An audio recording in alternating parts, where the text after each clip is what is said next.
cheese.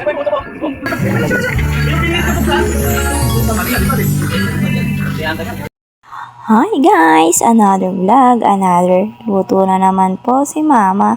Ayan guys, nakikita nyo, bulalo nga pala po ang niluluto nila. At iba nga pala ang cookeries natin guys. Siya nga pala si Tito Brian Diz Cocinero. Ayan guys, naki-sideline nga pala siya sa Tata Cocinero vlog. May ano na yan guys, nakiki-sideline pa. Hi! Sponsor nga pala natin ngayon yan, si Tito Brian Diz guys. Dala niya, luto niya. Smile food mo din ha, kay i-vlog na to.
Yaw kayo bulalo oh. Wow, master ka nagluto. Ako ay nagluto. Nag-inilugay sa kanila parehong kalbo. Di ka pagbuhol yan. Recipe buhol, recipe. Arag master chef. Ayan guys, may pangalawang pulutan nga pala dyan. Wow, isaw naman guys. Ang sarap diba ng inuman nila. Sana all ganyan pag mag-iinuman, maraming pulutan. Pulutan pa lang guys, busog ka na. Kaya mapapaupo ka talaga sa lamisaan. Iba nga pala guys yung cookeries namin dyan. Si Kuya Batog at si Kuya Calvo. Shout out sa inyo mga kuya.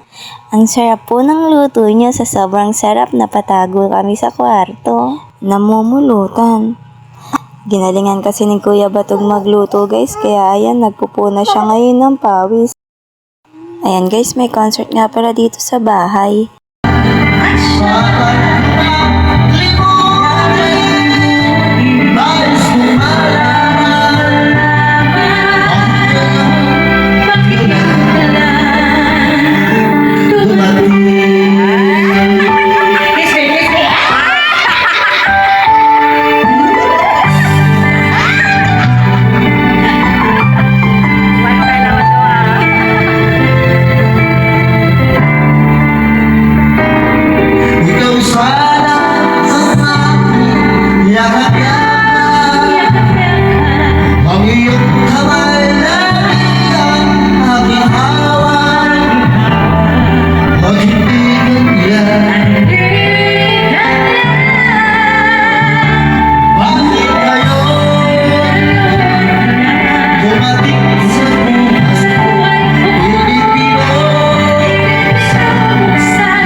Diba guys, ang taray ng mga songers namin. Tapos ayun guys, meron nga kaming tikling na dancer dyan. Thank you for watching!